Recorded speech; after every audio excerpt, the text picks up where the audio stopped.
To the sacred three, to save, to shield,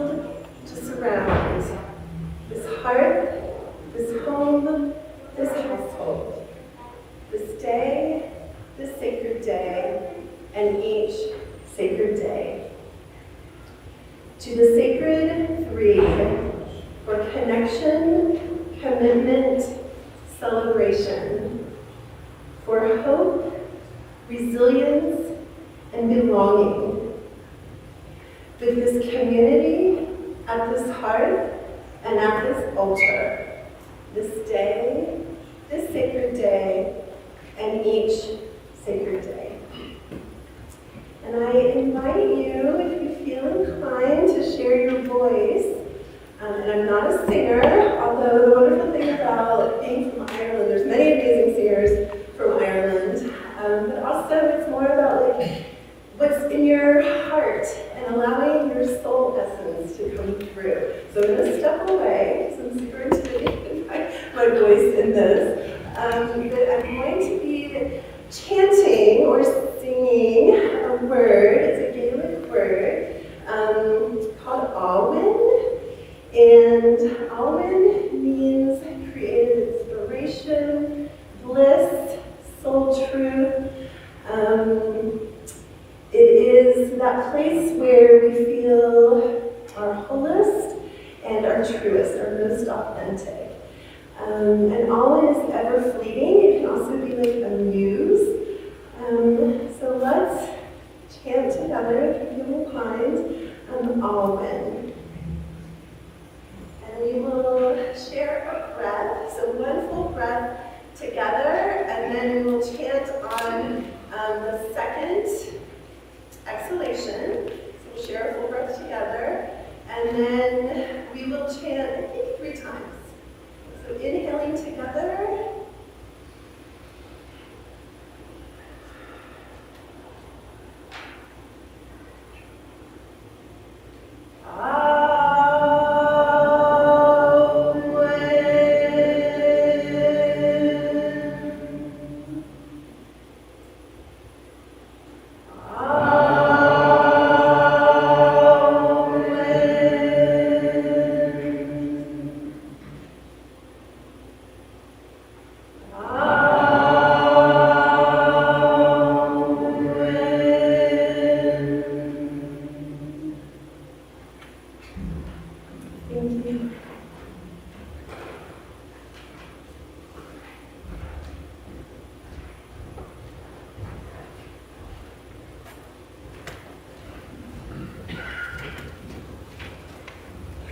Good morning.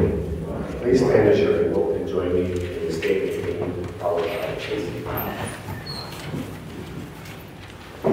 God is all, both invisible and visible. One presence, one mind, one power is all.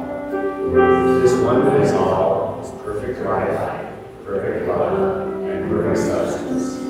We are individualized expressions of God, and are every one of this perfect life, perfect love, and perfect substance. You are the face of God. I hold you in my heart. You are a part of me. You are the face of God. You are the face of love. I hold you in my heart. We are a family. You are the face of God.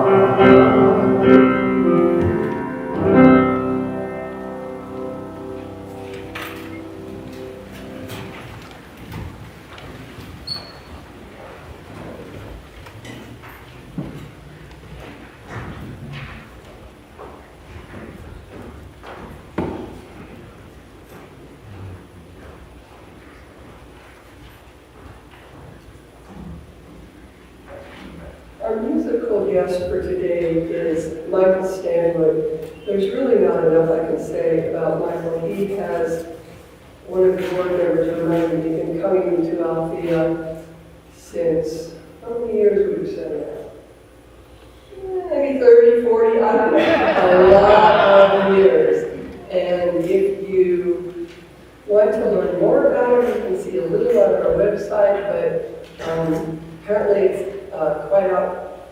needs to be updated, and he's won many awards, I know, in Westford, and he has a buzz band that he plays with. He plays all kinds of instruments, and what we love is we love all of his instruments, but he's just multi-talented and a very, very soulful person, and we're so lucky to have him here. So please welcome Michael Stanley.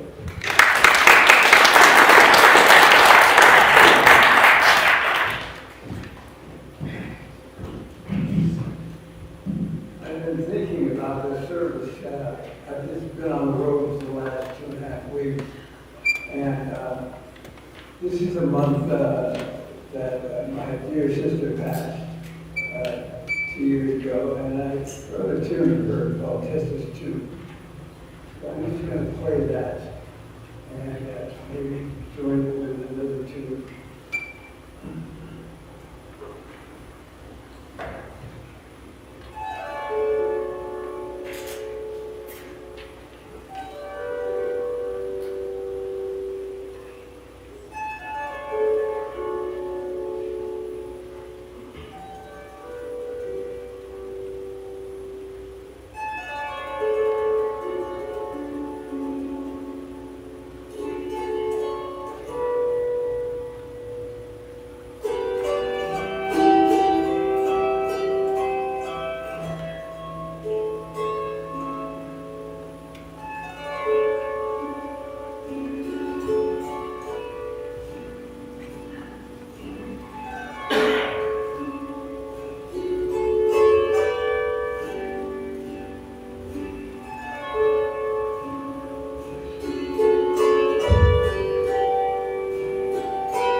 Good morning. Today, during the reading, I'd like it to be kind of contemplative. So it is from John O'Donohue, who wrote "To Bless the Space Between Us." That's the book that this was taken from. And after each little statement, I'm going to pause So you can tap in, close your eyes if you wish, and just let this wash over you. Axioms for wilderness. Alive to the thrill of the wild, meet the dawn on the mountain.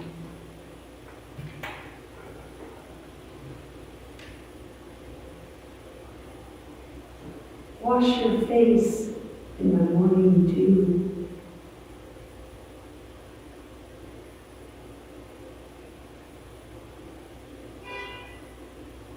Feel the favor of the earth.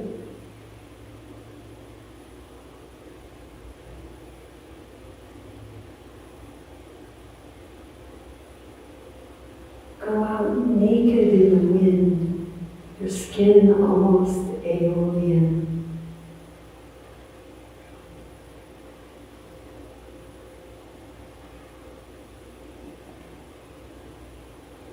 With music inside, dance like there is no outside.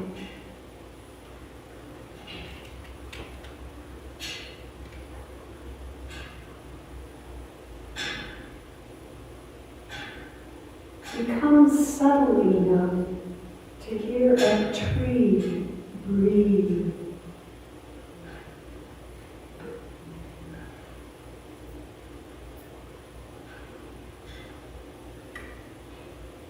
Sleep by the ocean, letting yourself unfurl like the reeds that swirl gradually on the sea floor.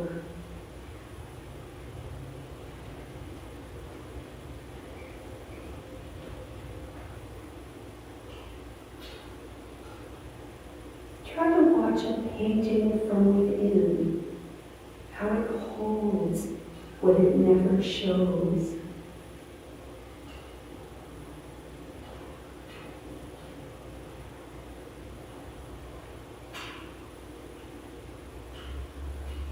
The mystery of your face, showing what you never see.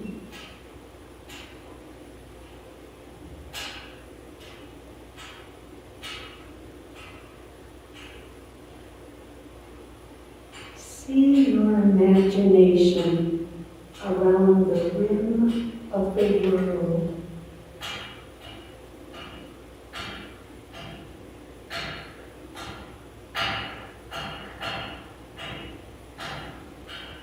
Feel the seamless silk of the ocean womb you in ancient buoyant print of surprise when you are taken in by your lover's eyes.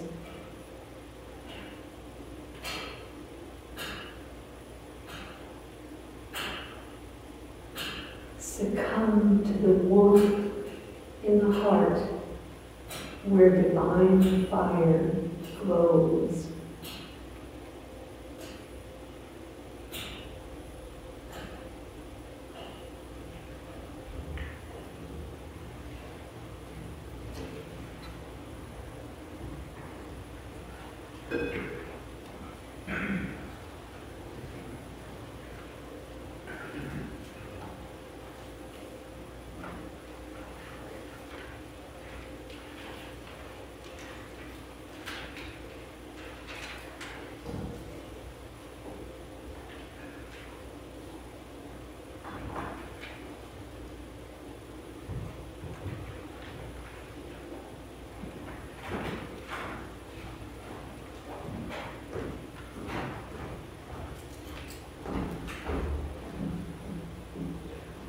Thank you, Tony, for that beautiful prayer you did earlier.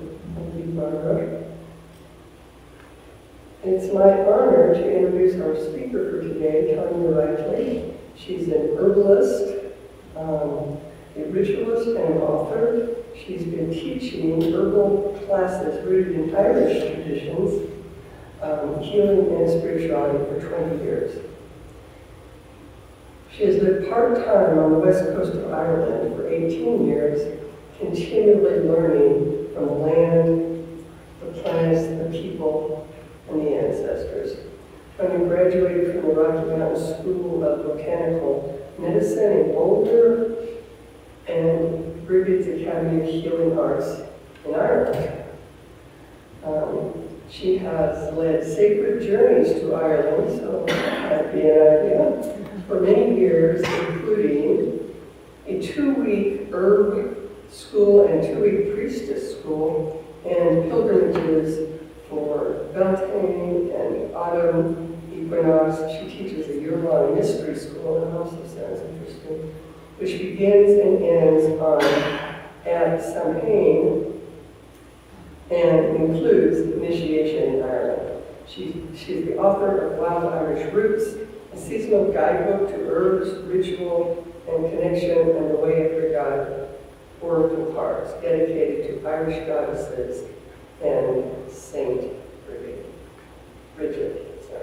So please give a warm welcome to Tonya. It should be very interesting. Thank you.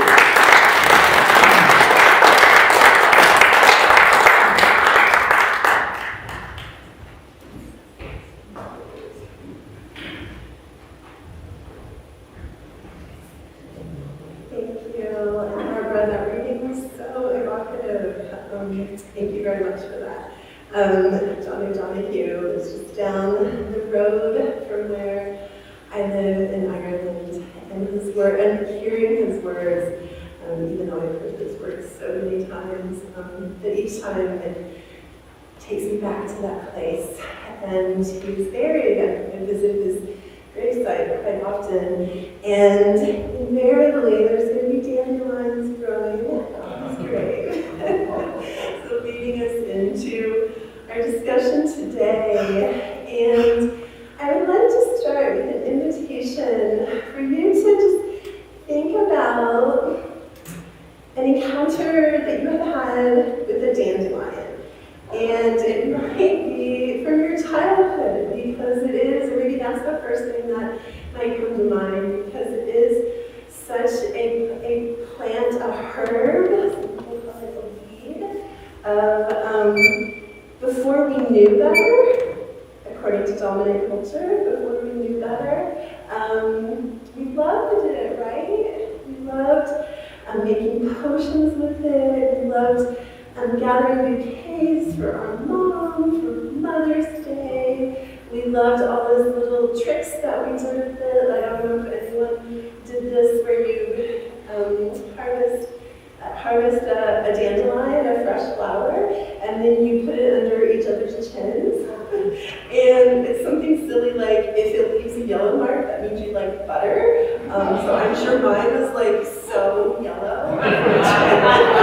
Huge butter fan. And of course, who doesn't remember the glowing on the seeds and making wishes?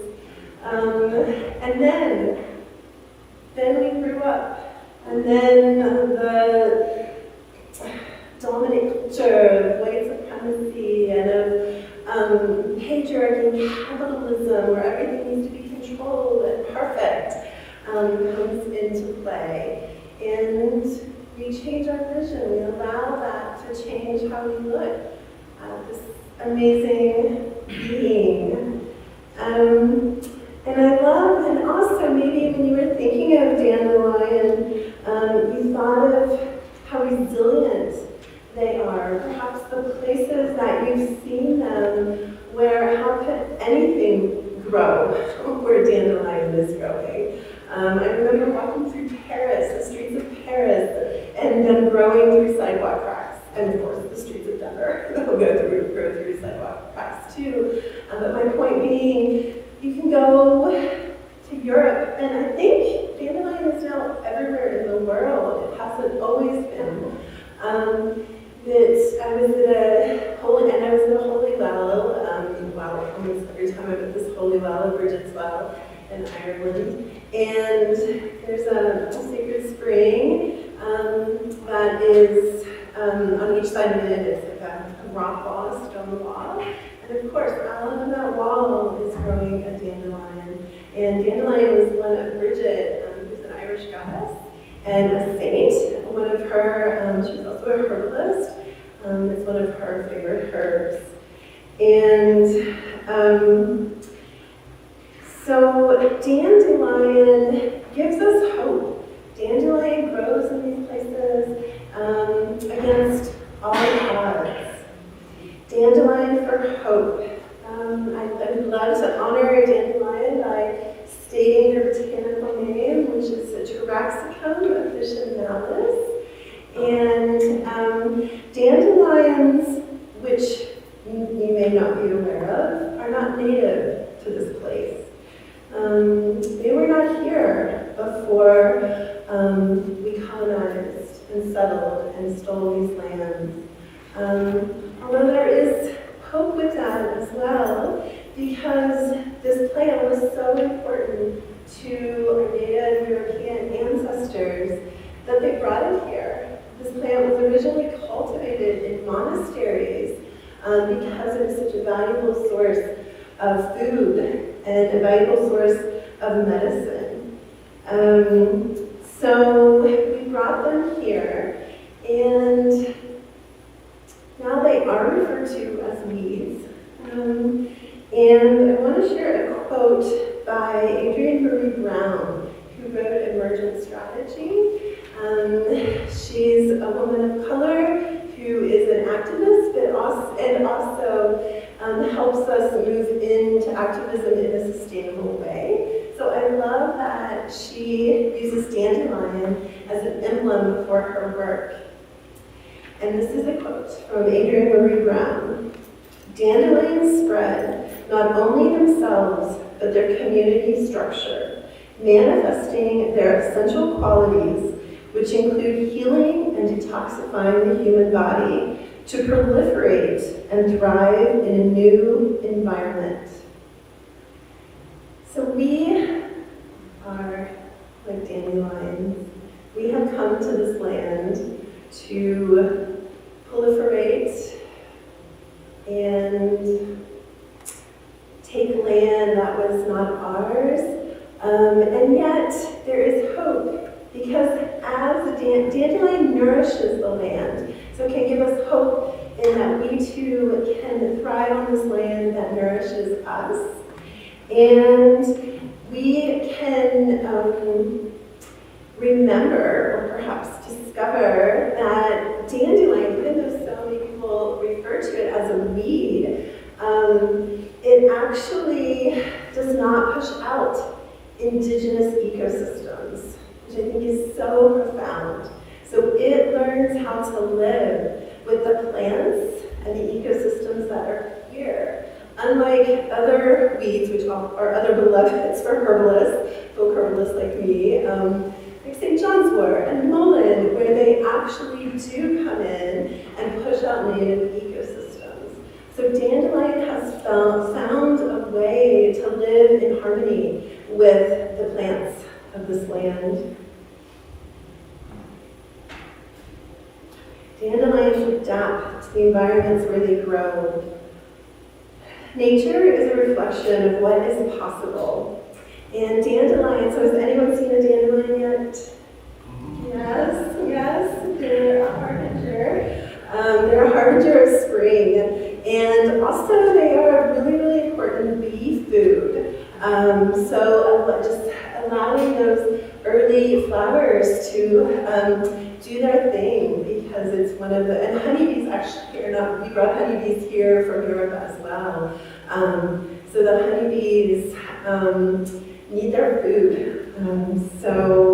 Allowing the beauty of the flower that reminds us of rebirth and of light after the season of dark.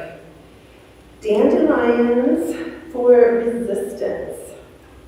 Dandelions remind us of our wild nature, which is why I chose that poem, one of the reasons why I chose that poem by John O'Donohue, Axioms of Wildness, and how Barbara really so evoked that sense of wildness that is within us.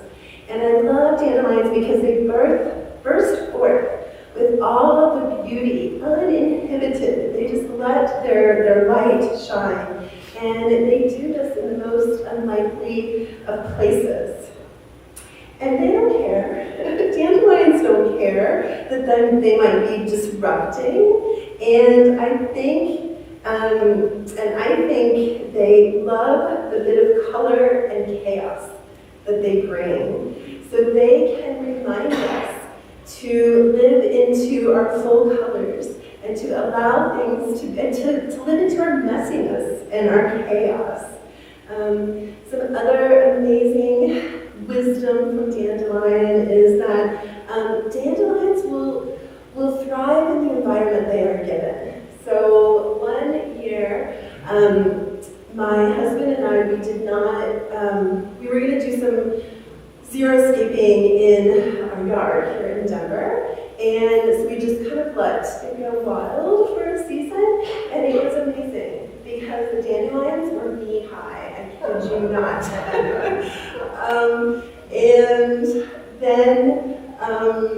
And so it was very sad for me to then put the landscaping, I harvested many, and then put the landscaping paper over them.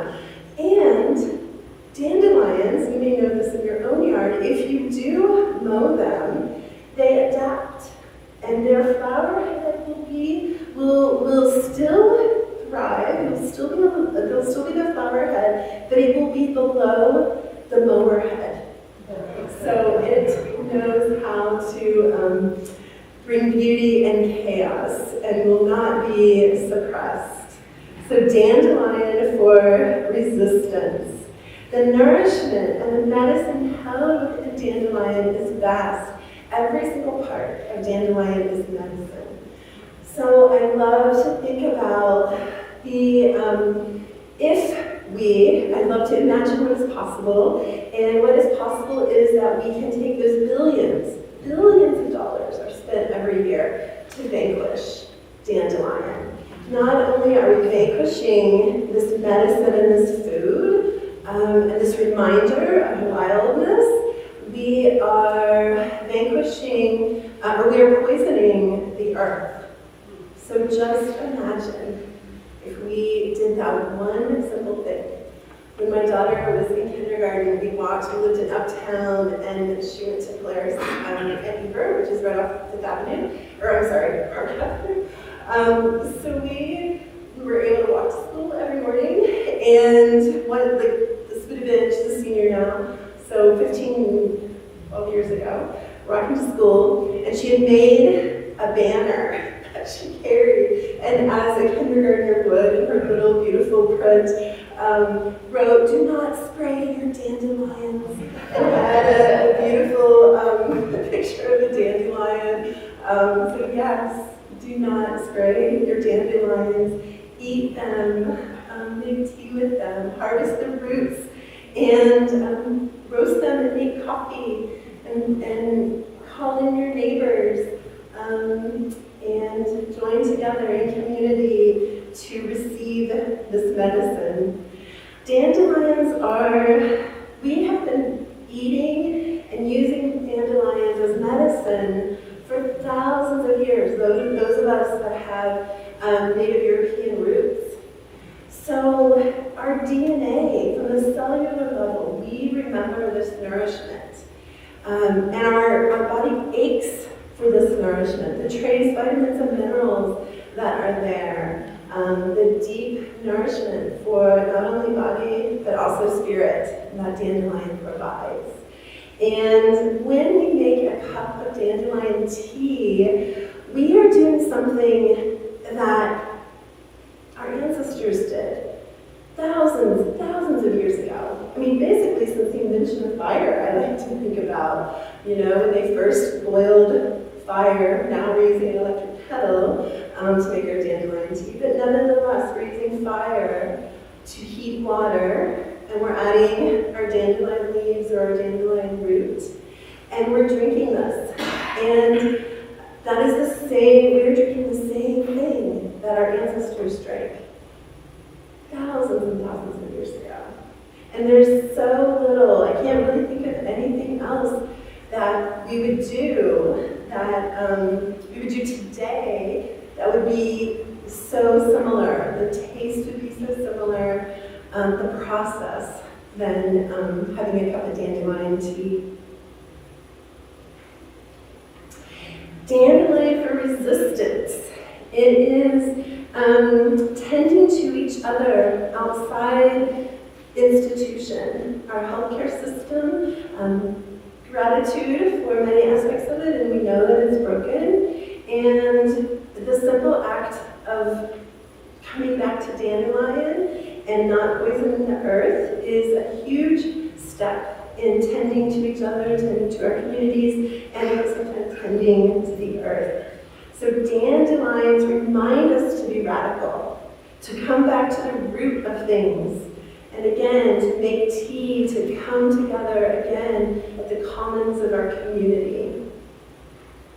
I would like to share another quote from Adrienne Marie Brown around dandelions. Quote, "Dandelions are often mistakenly identified as weeds, aggressively removed, but are hard to uproot, and they represent resilience, resistance, regeneration, decentralization." Dandelion for belonging. So as we come back to our own traditions, our own indigeneity, dandelion is a humble guide. They were where we were from. They are where we are from, and have come to these lands. They are a bridge and can bring wisdom for us to weave into our lives here and imagine into what is possible. They nourish and tend to these lands, and so may we. They thrive in the most unlikely places, rooting here and finding belonging, and so may we. They remind us of who we are before we were white, before white supremacy and capitalism and patriarchy.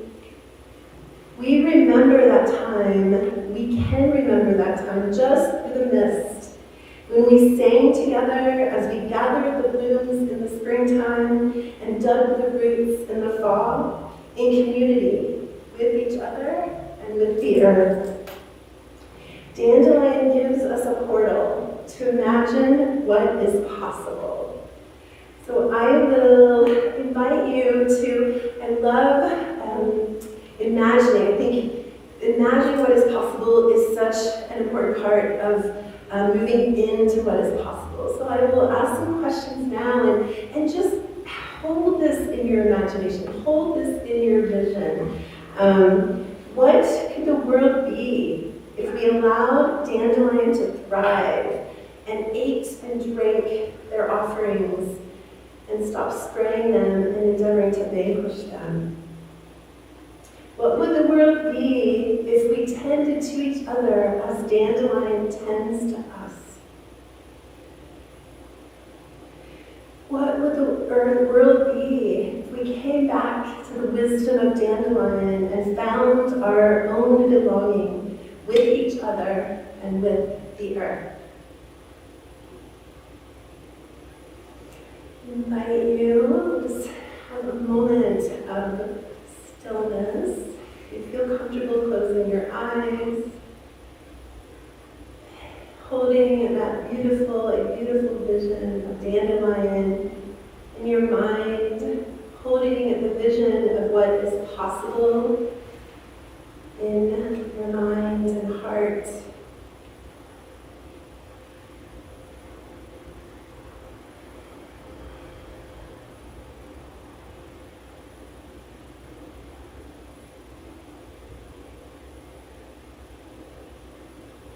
In the name of the sacred three, we gathered. In the embrace of the sacred three, we go. Held by the ancestors and dandelion, above and below. Ideas were woven, threads ever tight, and so we close the circle, this sacred night. Thank you so very much.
in my adult years viewed the dandelion as a weed, but as a child I definitely did not.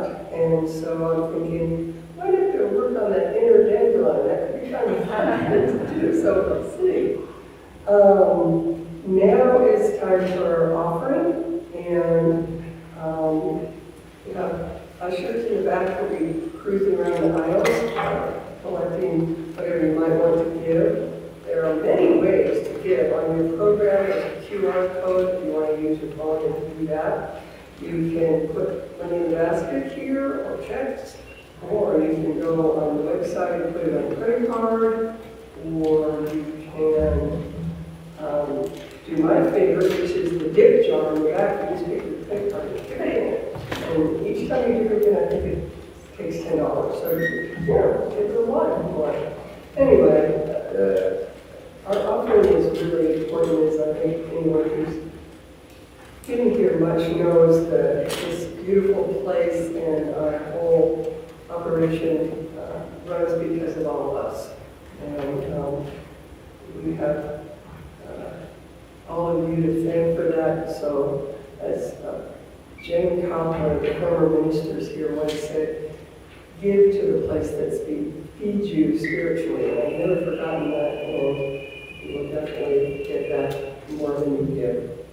So, if the ushers want to come up front, I think Tony's going to do a blessing of the offering and go through that.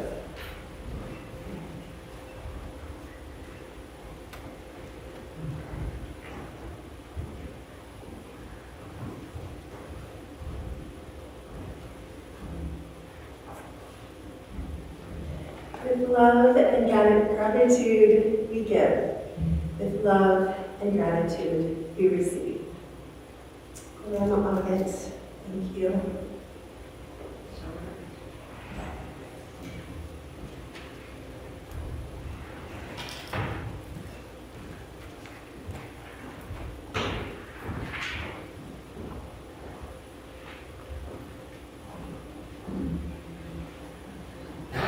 I don't know if you ladies who are collecting are also doubling as the handing out the mic around for anyone who wants to do prayers, but now is the time. It's actually one of my favorite times in our service, when people who want to pray for anything, whether it's a prayer of thanksgiving or gratitude or prayer of need for yourself or someone else, feel free to do that. I'll start it off with saying I just want to have continued prayers for the situation in Ukraine and for all of the families and the children and the animals and the land and all of the people there, and for the Russian soldiers as well, for everyone involved, that peace.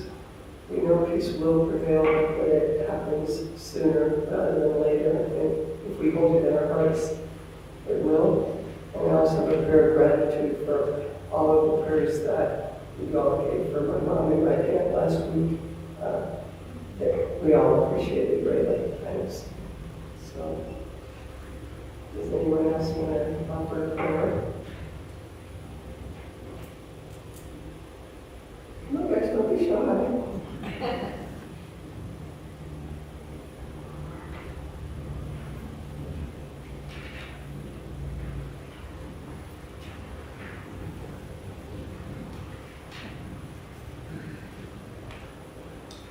I would like prayers for the Althea community,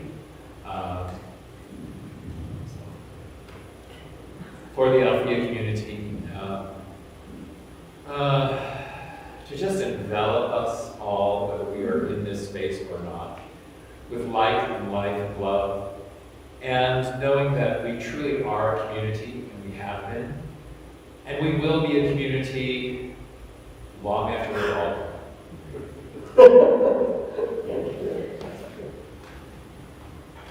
Okay, I'd like to say, first, thank you, Rick. I like that touched my heart. I also have the same hopes and love for this community, and I'm glad you said that. And I want to say, prayers, I think, for like every being on this planet to be able to look inside of ourselves and find spirit there more above anywhere else. That's it. Thank you.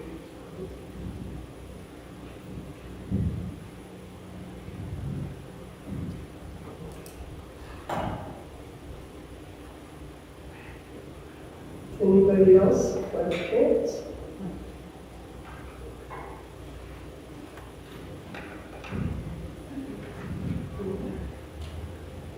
Hi everybody, this is my first time at Althea in person. We started walking online during the pandemic. And I just wanted to thank the Althea community for showing us that there was a different kind of community out there other than, some of the places we've been to before. So we really appreciate it, and I wanted to also ask for some prayers for both Maddie and my father, who recently discovered they have some cancer. So we want to pray for that. Very, very cool.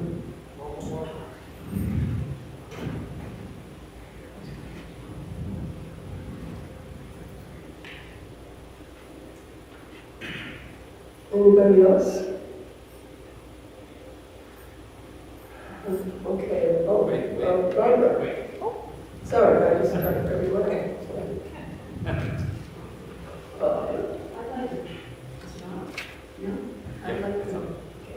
I'd like to thank everyone who's here today, and I'm glad to know that you are new here, and if anyone else is new here, we would like to give you a flower. So, is there anyone else who's ready to say? These folks are. Okay, great, I'll be right up.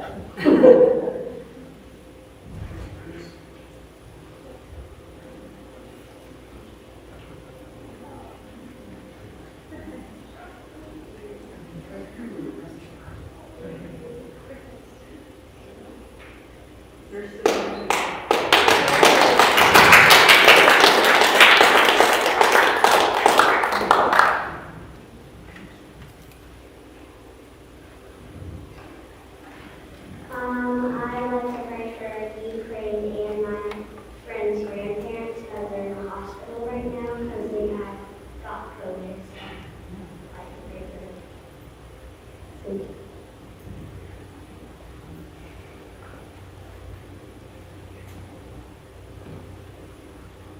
If people would like to, you're always welcome to submit prayer requests on our website. We have a dedicated group of people who pray for everyone who does that, for themselves, for others, for situations. And we also have prayer partners if you're feeling the need or desire today to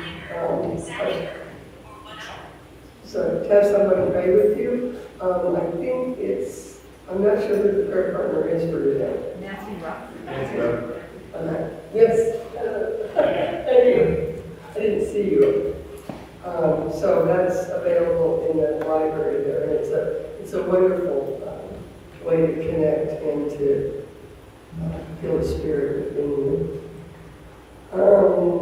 Announcements, well, we always want volunteers. We can have people who would like to read, if you're called to do that, or if you'd like to greet people when they come in.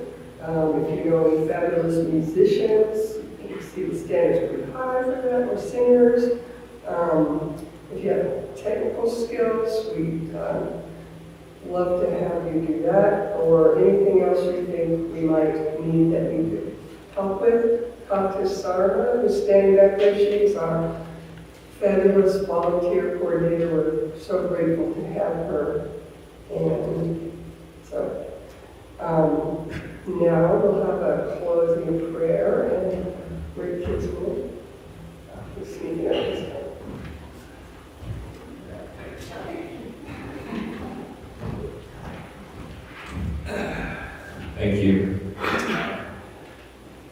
Well, dandelions. I'm reminded of the Ray Bradbury novel. Wonderful story. So let us just close our eyes and open our hearts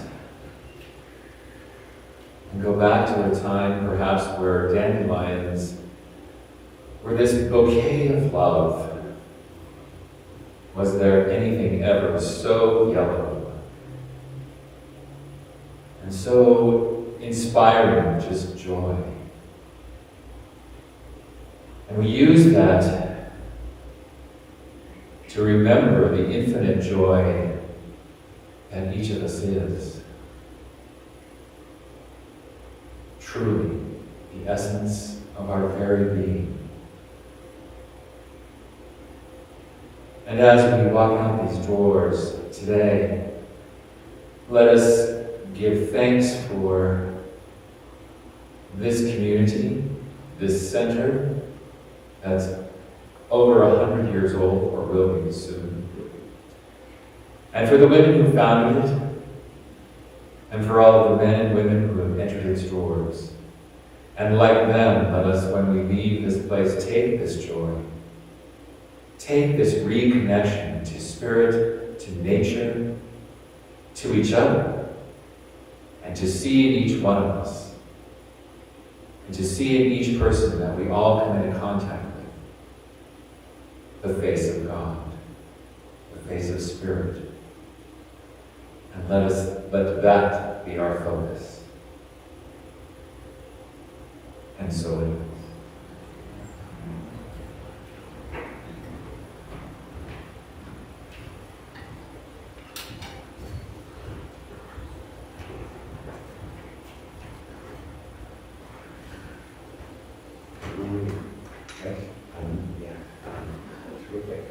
I'd like to ask you to stand and join me in a closing song. Here Comes the Sun.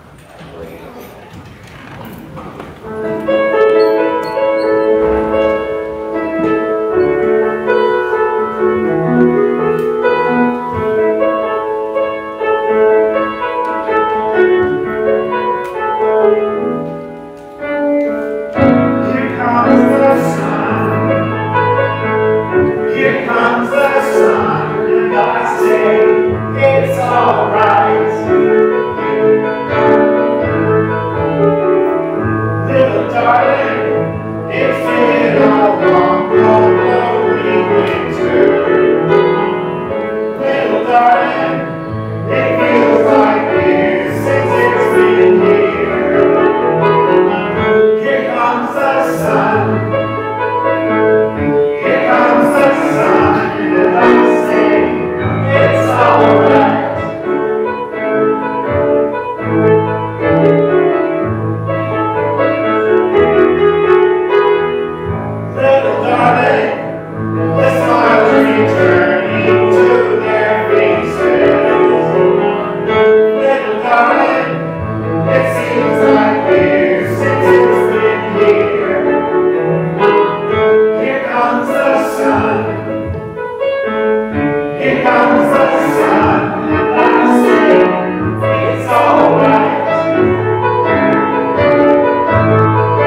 We